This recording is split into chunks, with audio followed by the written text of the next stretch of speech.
कुणीही असो सोडणार नाही असा इशाराच फडणवीसांनी मंत्री धनंजय मुंडेंना दिला आहे।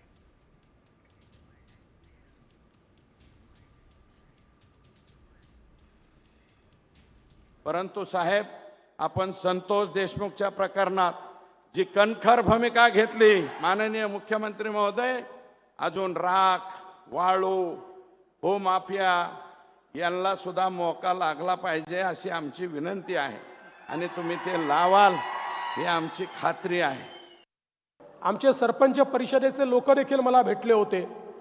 आणि विशेषतः त्यांनी अनेक मागण्या माझ्याकडे केल्या, पण त्यात सगळ्यात महत्त्वाचं म्हणजे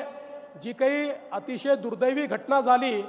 स्वर्गीय संतोष देशमुख यांच्या अतिशय निगृण खुनाची, मी त्यांनाही सांगतो आणि आपल्यालाही सांगतो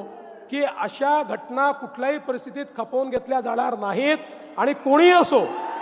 प्रत्येकावर या ठिकाणी कारवाई होईल हा विश्वास मी तुम्हाला देतो।